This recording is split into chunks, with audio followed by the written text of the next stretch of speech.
CEO of Goya Foods, Bob Unanue, joins us to talk about his faith, his battle against child trafficking, and his new book, Blessed.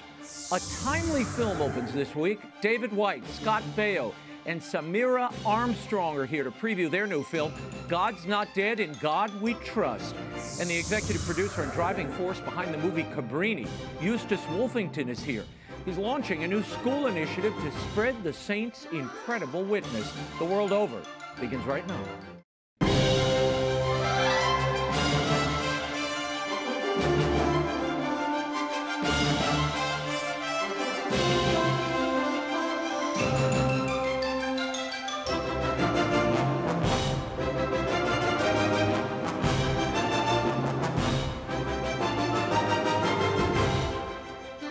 Now, Raymond Arroyo. A warm welcome to all of you joining us in the United States and the world over. If you'd like to comment on tonight's show, send me an X post. I'm at Raymond Arroyo. Lots to get to. First, some news. He was the beloved actor best known for his roles in Field of Dreams, The Lion King, and of course the iconic voice of Darth Vader in the Star Wars franchise. James Earl Jones passed away this week at the age of 93. He began his career on Broadway in the late 50s, eventually winning 2 Tony Awards, 2 Emmys, a Golden Globe, and a Grammy, as well as a Lifetime Achievement Oscar in 2011. What many didn't know was that Jones was a convert to Catholicism while serving in the U.S. Army in Colorado before becoming an actor. There he met a Jesuit priest who, in Jones's words, helped me understand who Jesus really was. He once said that his greatest honor throughout his illustrious career was recording the New Testament. In 2023, he played a priest in the pro-life film Gimme Shelter with Vanessa Hudgens. Jones donated his entire salary to the film for a crisis pregnancy center on which the movie was based. James Earl Jones, may you rest in peace. And our prayers go out to all our friends and family in New Orleans who were inundated by the floodwaters of Hurricane Francine this week. The storm made landfall in southern Louisiana on Wednesday, causing flash flooding and overwhelming the New Orleans pumping system. Power outages and standing water remain a problem. We ask you to keep all those affected by this storm in your prayers.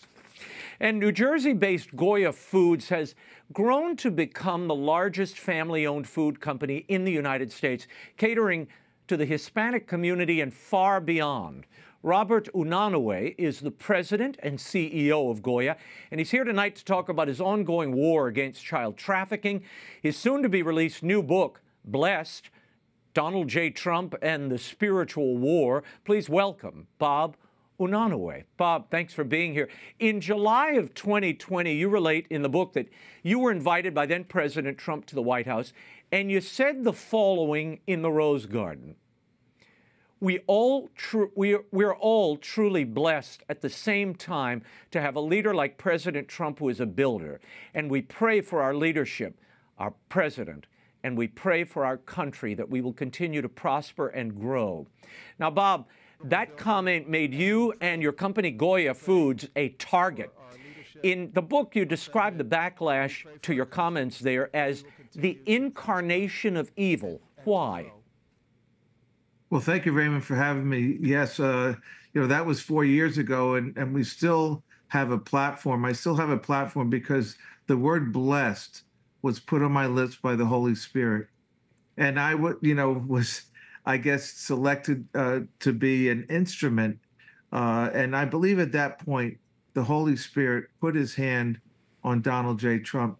Not only then, but even till last July, this July, when a bullet, he turned his head at the right moment at 6:11 in the afternoon, which is St. Paul to the Ephesians, put on the armor of God. And a bullet that was going perpendicular to the president went parallel and grazed him. But he has been protected by the Holy Spirit, I believe, because he's been chosen to help lead this country closer to God. And, that's the book is about that, and it's about a whole bunch of other things that happened along the way. But we are in a spiritual war, a war of loving and building versus hating and destroying. And our country is in a great crisis. We're not valuing our children. We're not valuing each other. And so we're at the crossroads. an incredible point in our history where we need to value each other, love each other, and not be hating and dividing. Bob, in your book, Blessed, you write, the hail of negativity surrounding the words that God brought to my lips can only be described as the incarnation of evil. It's just so telling that on the day when President Trump announced an initiative to help Hispanics, nefarious people tried to destroy a family-owned Hispanic business. That's evil, end quote. Bob, was this just a partisan reaction? I mean, there were reports that even your own board silenced you. How did you weather this storm? Well, I was there for a couple of reasons. One is I wanted to offer the country food. We are and were a essential business, but work is essential. All businesses work is essential. We need a reason to get up every day, a purpose, God, family, work. It's so important. And so being attacked that day, it ignited cancel culture. I was on with your friend and our friend Laura Ingraham, who said, "Are you going to apologize?" And I said, "Hell no." You apologize and then you're fired. But the Holy Spirit at this point, I believe, God sees that we're moving away from him. And he wanted us to come closer. So this ignited not just the cancel culture, but a spiritual war of good versus evil. And like Jose Marti says, the Cuban poet, there are those born to love and build, others to hate and destroy. And we're called to love. So many people either love President Trump or hate him. But, we may disagree with people. I might disagree with Biden or Harris, but we're not called to hate. And the hatred that has been launched toward President Trump is evil. And the only way to conquer hate is through love. And this is the battle that we're in. But Bob, the book Blessed chronicles what happened since that day at the White House, and a lot happened. You launched Goya Cares, which is an effort to combat child trafficking. You became an executive producer of Sound of Freedom, which became the biggest film of last summer. You personally hand-delivered 100,000 rosaries to war-torn Ukraine, and you used your platform as a national Hispanic leader to address issues that, frankly, get very little attention. How were those efforts inspired by this blessed controversy, if you will? Yes, well, I did receive a lot of backlash. I received threats, but it says in the Bible 365 times, be not afraid. And the Holy Spirit represents courage. And you see that courage with Donald J. Trump, who takes it on the chin every day. But, I was raised in a way privileged, not privileged with money. My mom was poor. We didn't come up wealthy at all. But, now we're doing okay. But the privilege I received was two parents who loved us 6 children. And I have 6 children, 14 grandchildren, 2 parents who loved us. So to whom much has been given, much is expected. And if we are given love, what I've found out through the Sound of Freedom and going into Central America and seeing where parents, mothers are selling their children for pennies on the dollar, they go to the cartels. The cartels are selling them in this country. Last April 26, 2023, Tara Lee Rodas testified before Congress. She was part of ORR, the Office of Refugee Resettlement, and HHS, Health and Human Services, Javier Becerra and Alejandro Mayorkas. She said that the U.S. is the middleman. There's hundreds of billions in dollars in the 2 industries that have been grown by this administration, which is drugs and trafficking. And our children, when her testimony last year spoke of 85,000 children missing, it's now, and there's probably more, 325,000 children missing. Bob, what is Goya Cares doing to address that crisis? And it is an unspoken and largely unseen crisis. Well, I was at a studio this morning. I met Tim Tebow, who's also, there's so many great hearts out there. What we're doing is raising awareness. And the Sound of Freedom kind of brought that awareness to our attention. We're going into schools, assemblies, classrooms, trying to educate children, teachers, parents on the dangers of trafficking. It's such a big industry. You know, the genie says to Aladdin, never drink from the cups of money or power. You'll never be satisfied. It's about money, the biggest industry in the world. It's about power, staying in control. This government wants to stay in power so we can exploit there's so many children being exploited, you know, and put into basically slavery. And Dr. Carson, a good friend also, he said there's more slaves in the world today than in the history of the world. And that's what's happening. And this is why this election and our government has to be held accountable for profiting. You know, when Tara Lee Rhoda says we're the middleman, we're profiting. Children, parents selling their kids for pennies, and then they're being exploited. 40 kids dropped at one address to sponsors, to foster care. That's not a home, it's a business. And we're not valuing the child. We're not valuing the child in 39 weeks of pregnancy. We're not valuing the child after they're born or at any point, you know, and that's what's happening to our world. Our value comes from God. It doesn't come from a map, a flag, or a letter. You know, there's a map flag, minor attracted persons. There's furries. There's all the letters, even the letters are fighting. But that doesn't give us value. What gives us value is that we're children of God, and we need to love God and love our neighbors as ourselves. But we don't value ourselves. How are we going to value others? The abortion question, which is really the starkest difference between Harris and Trump, was addressed at this debate this week. Here's what former President Trump had to say when he was asked about his stance. Listen.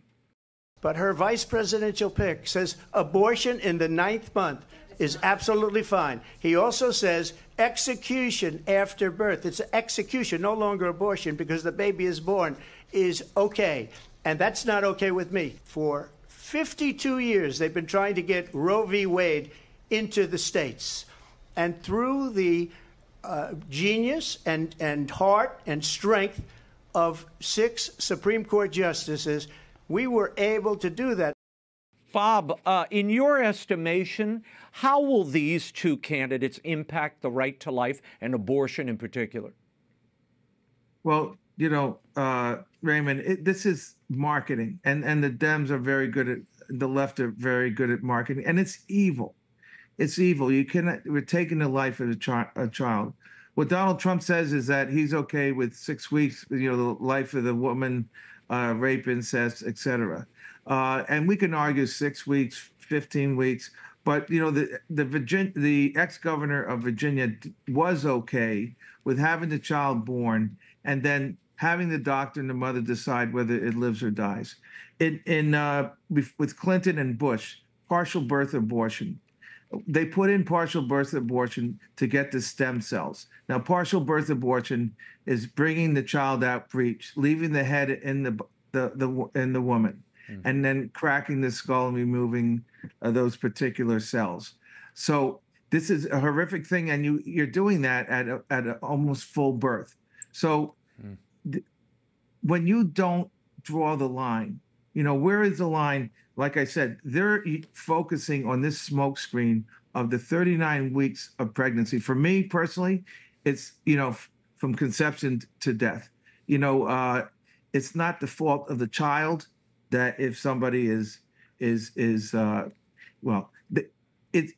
you either are for life or you're not. But the problem is, you know, 325,000 children missing because we're profiting off of them. We're not valuing life at any of the 39 weeks in the womb, whether it's 6, 15, or whatever, or full term. We're not, and then there is no line. Once the child is born, they were dropping infants over the border with 4 months old with several DNAs in them, year and a half old children with 30-some DNAs in them. They're using these children as garbage, as yeah, Bob. You know, yeah, Bob. I mean, just to pick up on your point, Tim Walz, who is Kamala Harris's running mate, he signed a bill in Minnesota that eradicates child care for a child that it survives an abortion. So, in some ways, he is not protecting a child that's been born.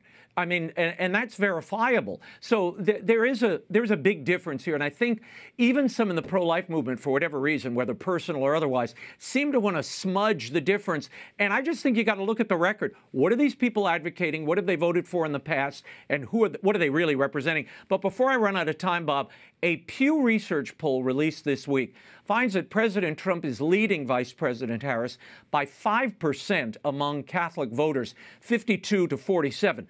But within those numbers, the poll finds Harris leads Trump 30% among Hispanic voters. 65 goes to Harris. Trump is at 34%.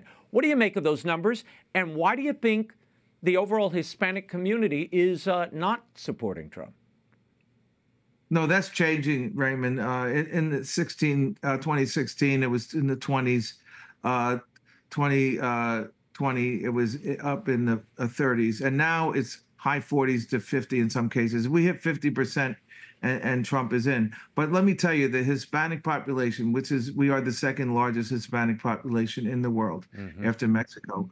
We're tired of being the victim in trafficking. The Hispanic is the largest victim of trafficking. And we are the largest victim of inflation because we're the working class and we're getting hammered every day.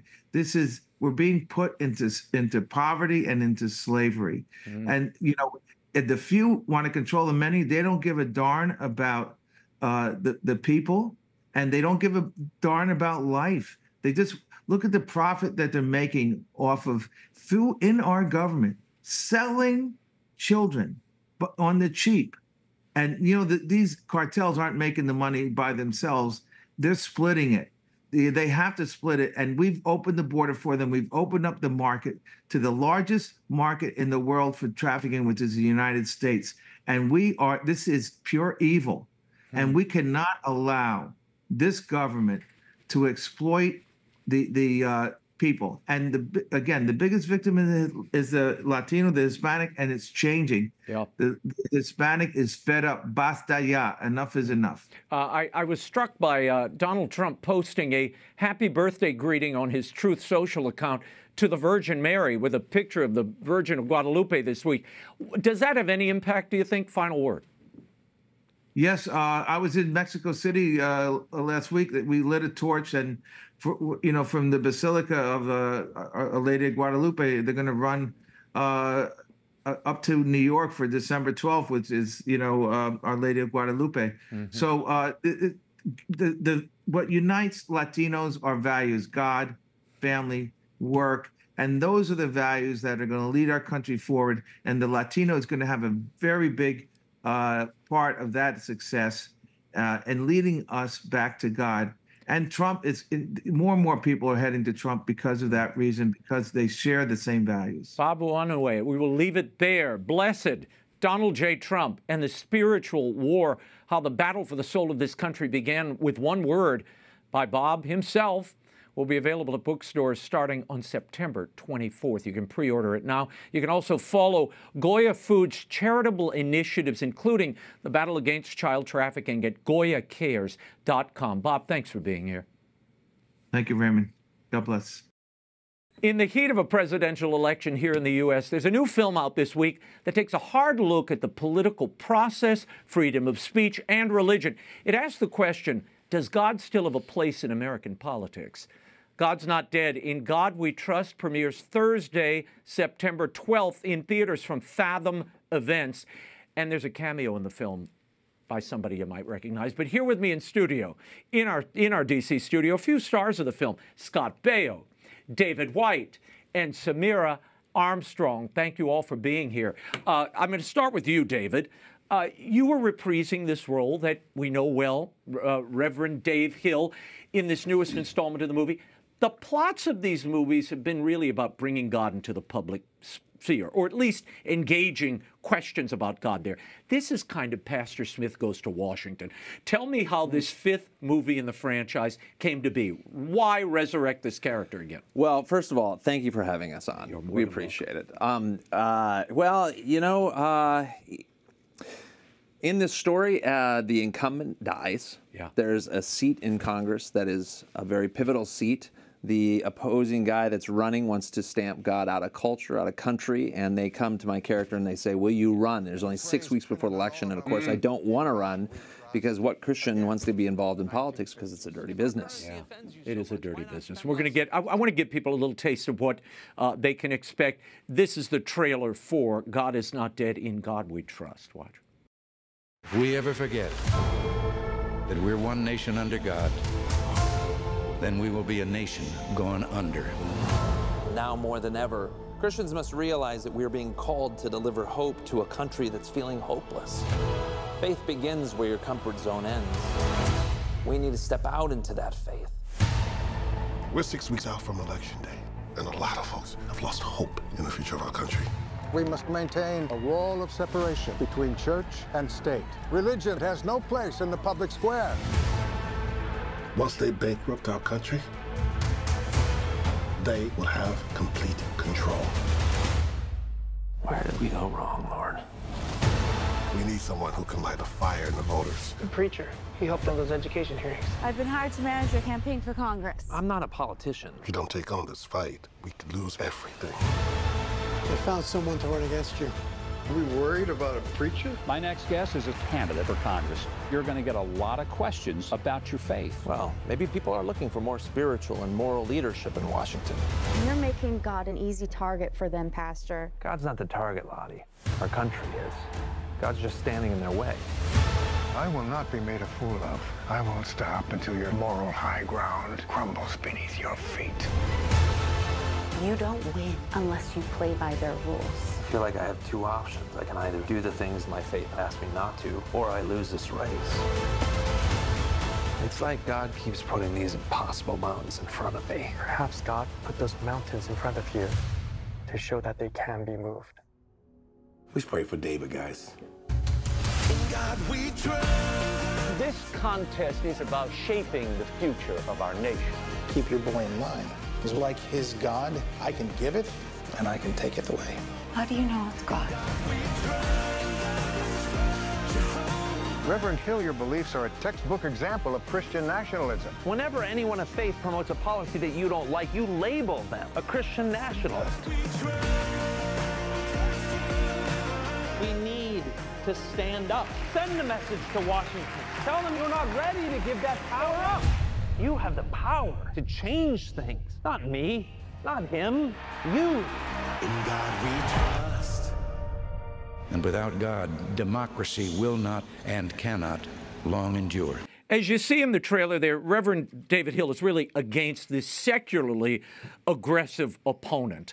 Tell me, if you will, how you experienced this in a real personal way when you tried to have a screening of the movie here in Washington this week. Yeah, I'm not going to blame Scott Baio. No, don't for do this, that. You know, or Ray Wise. Or Ray Wise. No, I'm easy to blame. They don't want me in this town. Yeah, we tried to do a screening in the Capitol and the Visitor Center yesterday. And what happened, Scott? I'm sorry, what were you saying? Screening, Visitor This Center. is how it was on set with Mr. Baio. Although it was wonderful. We had, by the way, we have to thank You two saw. Speaker Johnson and Jim Jordan for helping us out. But we had it in this beautiful theater, and when the other side of the aisle, the Democrats, found out what kind of film it was, that it was a faith-based movie, and it was a film about freedom of election, and having that 40 million Christians that don't vote. Getting them out to vote, which is one of the messages of the movie, they decided to shut it down. And it's ironic because that the Capitol is for the people, but apparently not. So they just said, well, you're not going to be able to show this movie in this room. And they threw us in some other little dinky room. Yeah, you're in a conference room now at the Rayburn building, which is really enraging because that visitor center, first of all, I was opposed to even having a visitor center. The entire Capitol is your visitor center. Yeah, well. But they didn't want to mix with the grubby or outspoken voters, so they wanted to contain everybody, and they spent billions digging a hole on the north lawn of the Capitol to build this visitor center. And now they're saying people can't have a freedom of speech or freedom of religion in that space. It's kind of ridiculous. Yeah, so they boxed us out, and it was not because of the message of the movie. Horrible. Scott, tell me what drew you to this project. You play Wesley, who is the campaign manager to State Senator Peter Kane. Well, they paid me a lot of money, Ray. I mean, what are you crazy? Aside from the payday. I'm joking. Well, first of all, I like the other movies. David is a friend of me and my family. Our kids used to go to the same school back in Los Angeles. But I read the script and I thought it was just a fun role, and I loved the message of the movie, which is that 40 million Christians don't vote, and I'm sure that a large percentage of those people complain about things in the country. And I thought, well, if you people would get off your rear ends and vote, you might affect change, the change that you're looking for. And because I have a daughter, I want her to grow up in the country that I grew up in, Ray. Yeah, I want to show people a little clip. This is you and Ray Wise. Great scene. Pete, Hill just got real money, which means real media buys and real influence. Now he can afford staff, rallies, office space. It'd be a mistake to underestimate this guy. People love an underdog story. So what do you suggest? Senator, great speech. I suggest we put a debate on the books and end this, but we have to control it. I like the podcast. No, that was child's play. This is where you finish him. Wow, Charles is still in charge. Hardball politics. Tell me about Wesley, and did you enjoy playing the heavy? We really don't usually see Scott Baio in a role like this. It's more fun than you could possibly imagine. It is, because you have a lot of freedom. You could, like, there's a scene with Samaire who's going to come on here, where we have a history in the movie, and I would say things to Samaire as her character things, and she would look at me and I'd say, well, I'm just going to throw it out there because I start making fun of her weight because I'm just a creep. Yeah. And so when you're a bad guy, you can say pretty much anything, and the director can go, just take it back a little bit. Pull that back just a bit. So you have tremendous freedom. How do you make fun of Samira's weight? Look at her. I mean, my gosh. She's beautiful. It looks like she spends every minute in the gym. Just look at her. Samira, I haven't forgotten about you. In God's Not Dead, you play Lottie, who is Reverend Hill's newly appointed campaign manager. I'll play a little clip of this, and then we'll talk on the back end. Watch. I didn't run because you or Daryl talked me into it. I believe God asked me to. How do you know it's God? Well, you know someone long enough, you begin to recognize his voice. But sometimes knowing it's God is easier than actually listening to him. Well, why wouldn't you listen to God if you knew it was him? Well, no, right? For most folks, it's fear, afraid to fail, afraid to take a chance. But sooner or later, we all get hit by that storm. Samira, tell me how your own experience running for office in Sedona, Arizona, you ran for mayor there, did that influence your portrayal here or give you any background into this character? Yes, absolutely. I mean, a path in which I ran for mayor was far different than the campaign manager character that I play in this film. I, in my own campaign, operated with morals and integrity, and that seems not to be the theme in most campaigns. And Lottie's, my character, she played ruthless and very aggressive, which is the tug of war between her and Pastor David is playing by the book of unethical choices versus the morals that you live by. Yeah. Yeah. What surprised you about this as you got into it? And I'm going to talk in a minute. I know there was some revisions once you shot this movie, but did any lights go off when you read the script or when you saw it on the screen? Yeah, I've been really driven to lean more towards faith-based projects, even in terms of, I love telling stories where you get knocked down and then you have to pick yourself up and figure out what the right direction and path forward is. And this film has that. Apart from just trying to motivate people to vote, it really, I think, inspires the audience to get uncomfortable and find themselves on a journey of standing up for their country. And even when you think that maybe isn't the position that you've meant to be led to, and really we can all take from that story. I want to go back to David. David, Reverend Hill is an earnest but reluctant candidate in this movie. Are you trying to inspire others to run for office, or just to allow their voice to be heard? I think the God's Not Dead movies are special because they somehow radiate what's going on in culture at the time, right? For such a time as this. And our country certainly has gone through a lot of turmoil, and in different ways, like Scott said, even, it's not the country that we grew up in. We hardly recognize it anymore. And so with this, the idea that 40 million American Christians, the stat that 40 million American Christians don't vote in presidential elections, and that 15 million out of that 40 aren't even registered to vote. This movie hopefully is about taking that step, going outside of your comfort zone for the things that maybe you don't want to get involved in, you don't want to do, but God calls us for such a time as this to step out, and that's really the heart of this movie. Scott, you were raised Catholic and returned to faith a few years ago. You were rebaptized. Has that influenced not only your participation in this film, but your approach to work in general? Has it changed the way you look at projects and what you'll do, or not? Sure. I mean, I'm more inclined to do things like films with David and these types of movies. Absolutely. I mean, Ray, I said this before. The reason I do this is because I believe, also because I do it for our daughter. I do it for her, so the country that she will inherit will be something that I remotely recognize. Yeah, boy, has the world changed since. Yeah. I mean, so many of us grew up watching you and grew up along with you in Happy Days and Charles in Charge.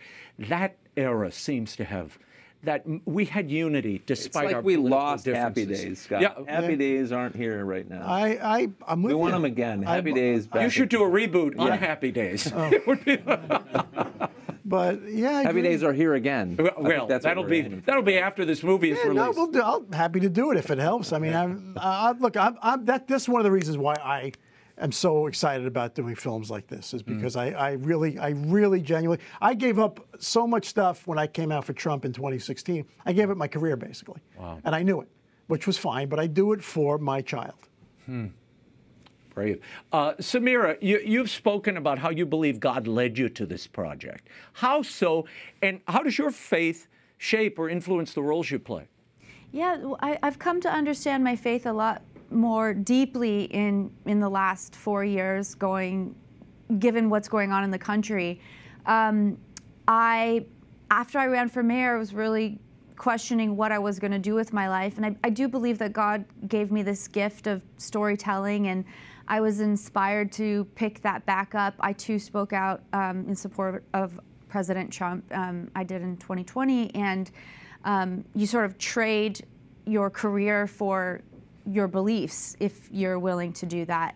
But I did feel that along the process that God was with me the entire time, and there would be an other side, and I do believe this is the other side. So I'm excited. I'm excited to tell other stories that revolve around these sort of narratives. It's a great pity to me. You know, there was a time I was just watching someone sent me because I'm a huge Sinatra fan, and it was Frank Sinatra and Dean Martin doing a fundraiser for Ronald Reagan in 1980.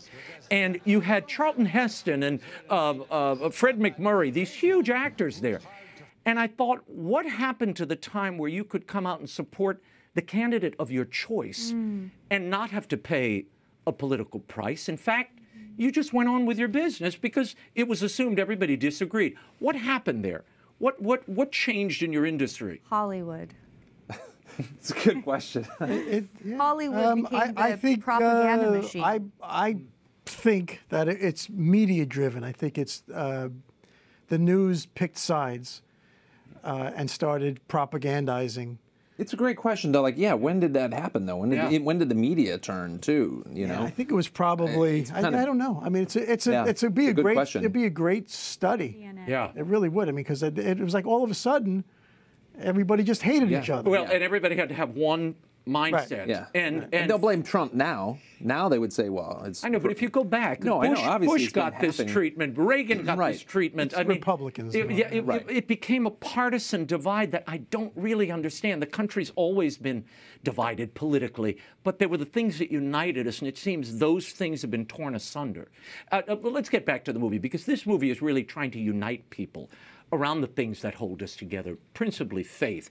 And the God Is Not Dead series has done incredibly well. The first film, worldwide success. 10 years ago. 10 years ago. 10-year anniversary, yeah. And I mean, you had a what, $1.5 million budget? It made $65 million at the box office.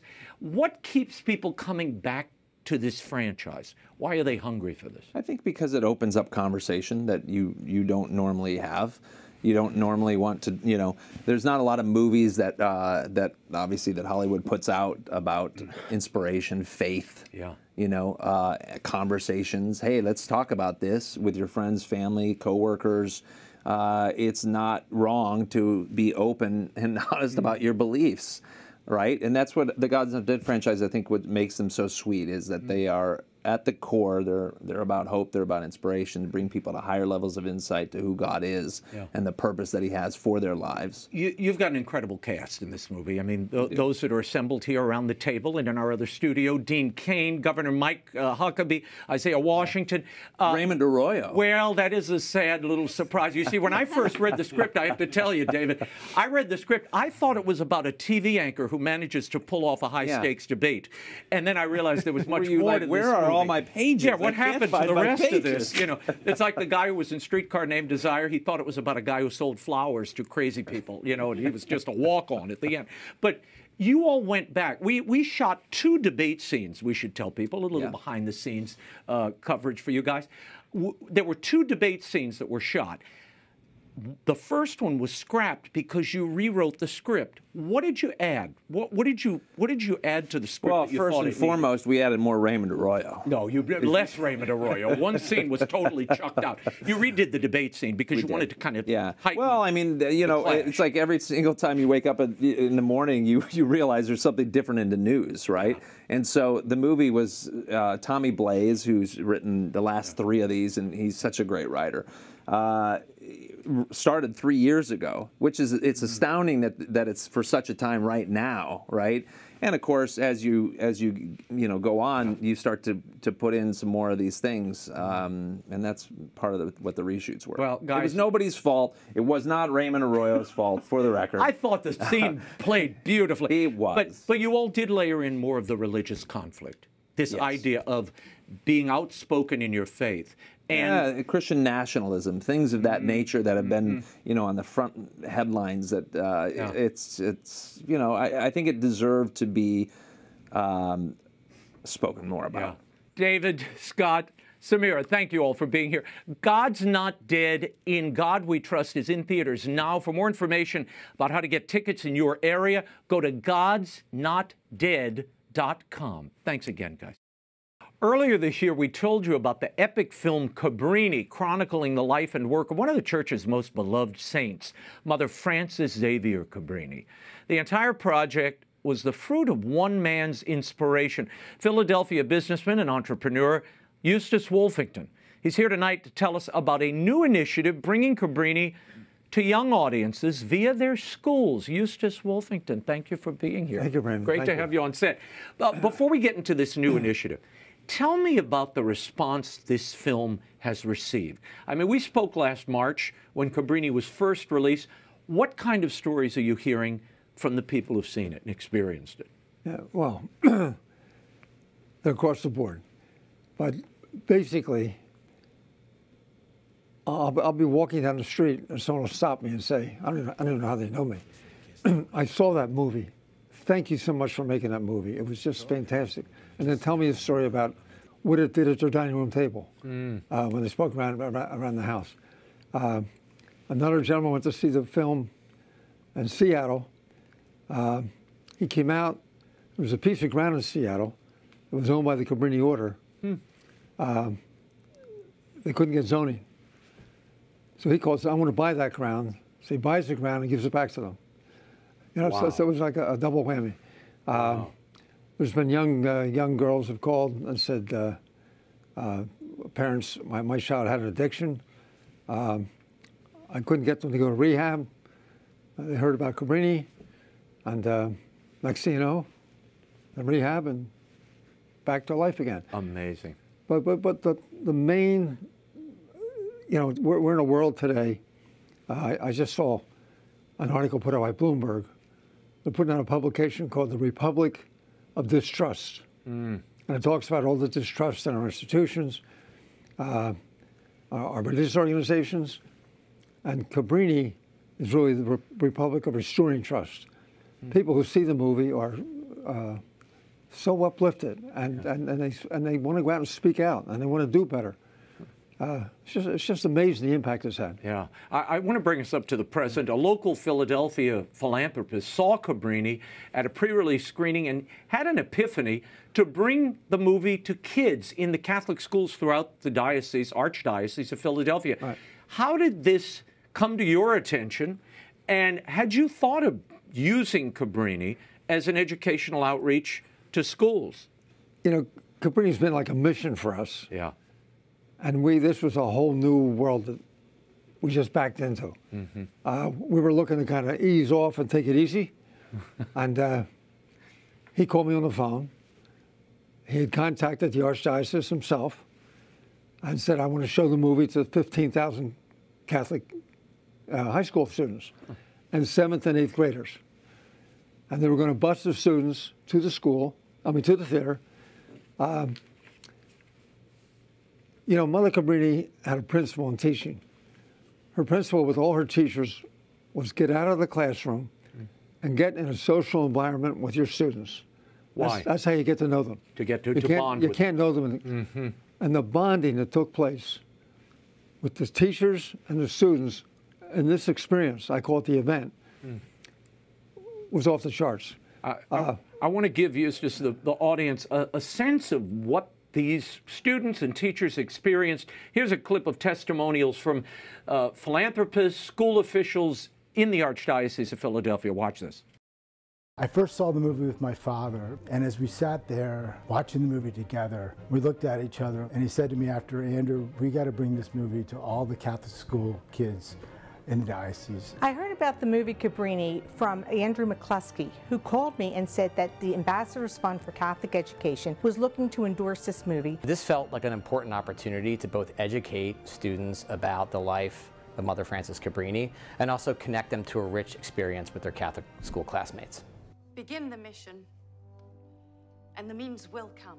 Initially, I anticipated logistically it could be a challenge, taking 900 students, putting them on buses, and getting them into the theater, but it could not have gone easier. Almost all of our students saw the movie. I would say close to 650 traveled with us on that day. Our students were invited to see the movie, and we were blessed to have a preview where we opened it to other community leaders. We went on a school-wide trip to see the movie Cabrini, and it was an amazing opportunity. The Cabrini movie really had given us the opportunity to have extensive reach. I mean, there's not many projects where you can literally get 15,000 students glued to a movie screen with a beautiful story and inspirational message. When many of our schools went to see this movie, the students thought, oh, we're going to go see a holy movie.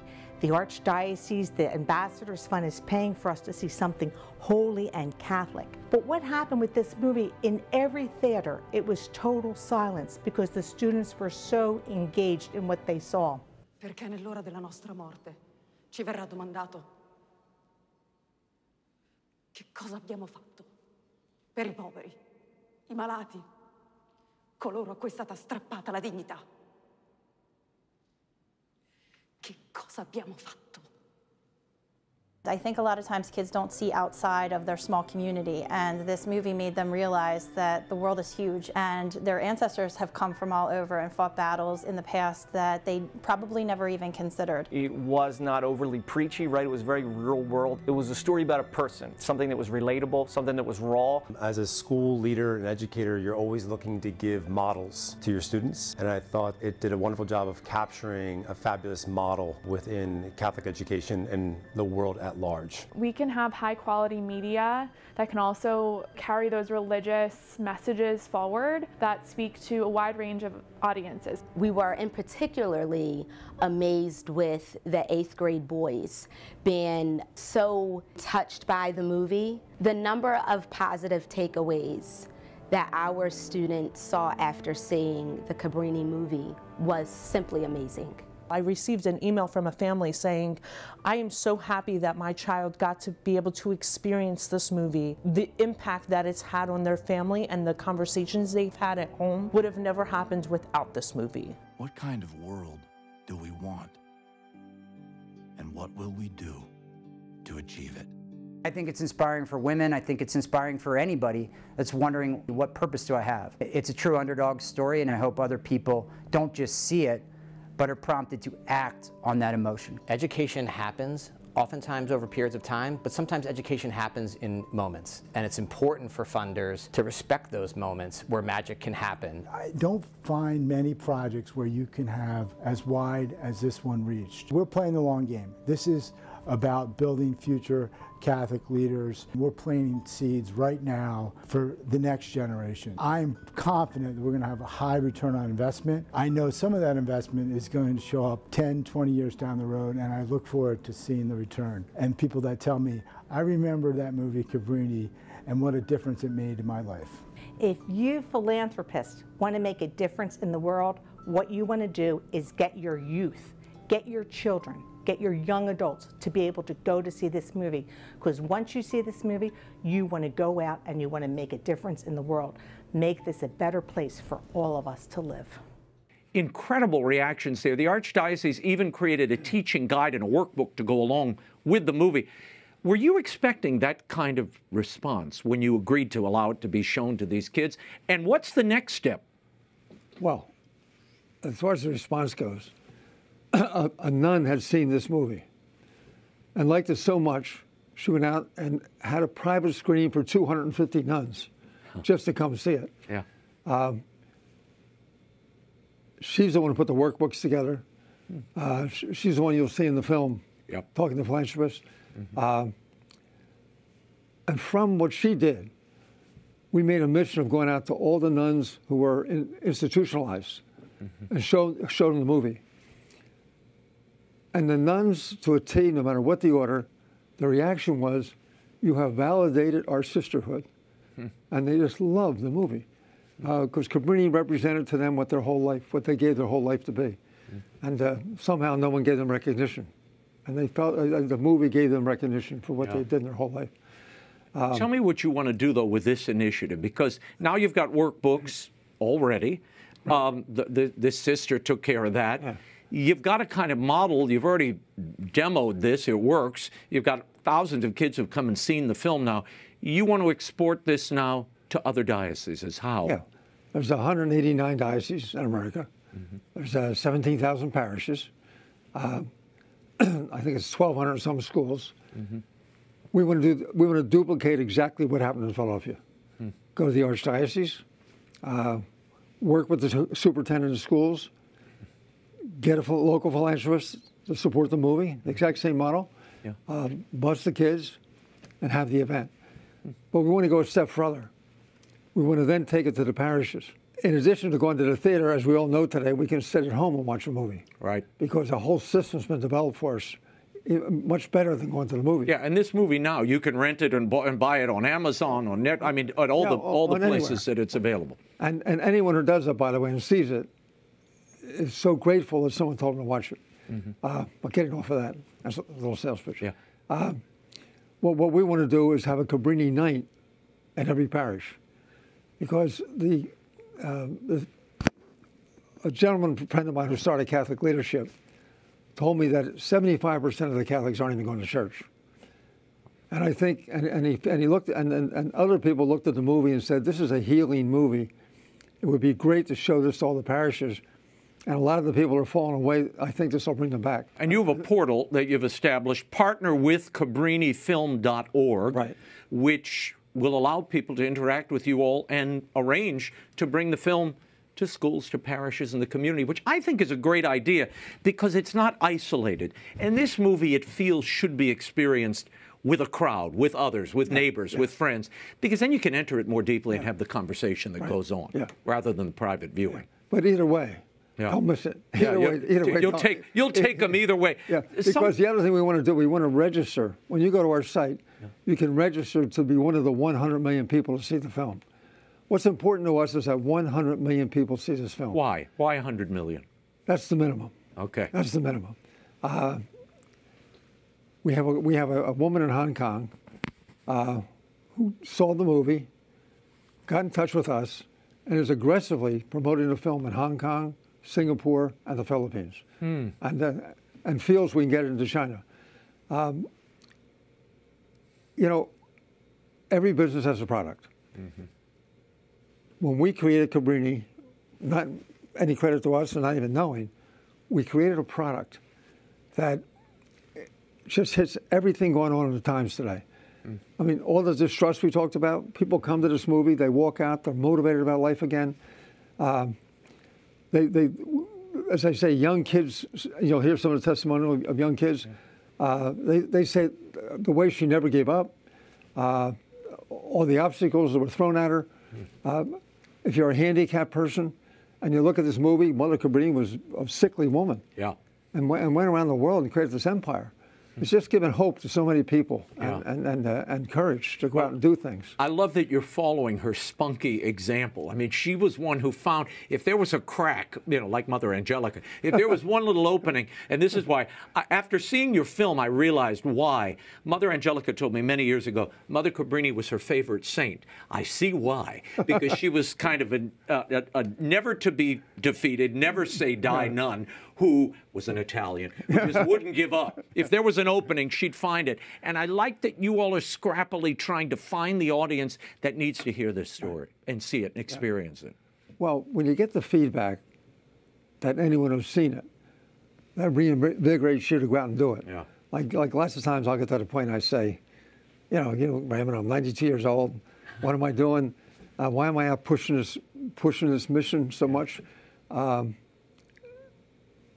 And when I'm ready to quit, someone will come up to me and say, we just had 300 people look at the film. You can't believe the impact it had. And recharges me to go out and do it again. You know, so that's Cabrini at work. Amazing. That's what she works. I was astounded. The state of Colorado, unbeknownst to me, had the first, I guess the first to institute an official recognition of Mother Cabrini with a Cabrini Day. Yeah. What is planned for Cabrini Day this year, and are other states following suit? Well, you know, Mother Cabrini Day in Colorado replaced Columbus Day. Oh. So in other states, like, for example, in Chicago on the 14th, they're going to have a big parade, and where they made them take the statue down of Columbus. They're now going to put in a Cabrini statue. So what you have is the big theme we're trying to push right now is our first test market with families. Is Columbus Day, Cabrini Night. Columbus Day, Cabrini Night. So they have Columbus Day, but then not that night, but in the following 2 nights, they'll all watch Cabrini in honor of Columbus Day. And spend time together and discuss it and explore it. Yeah, it's a pity that they've pitted these 2 great Italian, you know, contributors to the American story. Well, they haven't pitted them so much as I think they've recognized they're 2 different kind of people that represent 2 different kind of values. Yeah. And I think so. It's really a parallel. As Jason would say, it's a parallel. Nothing takes away from this. We're just adding. Yeah, like you're adding to it. Or like our Lord said, I didn't come to change, I came to add. And the Italian Americans will love it because you get an Italian no matter which way you turn. So we're all in, Eustace. Right. Are there plans to create similar initiatives like this diocesan-wide screening internationally? Absolutely. Well, as I say, we'll probably be, our first meeting in Hong Kong is going to be in January. Wow. We're kicking this thing off in October 2nd in Italy. Will be our premiere. We're going to be in Germany and Easter. Oh boy, so you're just doing the international rollout of the movie. And the same exact thing in Italy, for example.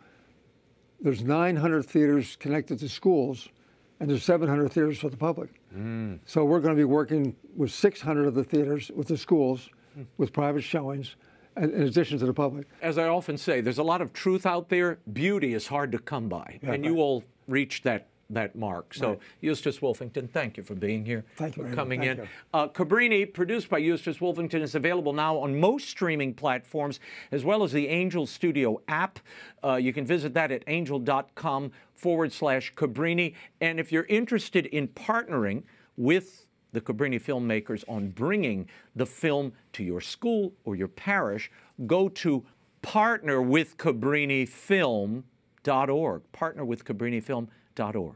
That is all the time we have for now. Next week, I'll be joined by comedian and author Rob Schneider. Until then, we'll be scouting the world over for all that is seen and unseen. On behalf of the staff and crew of EWTN News, thank you for watching. I'm Raymond Arroyo. Bye now.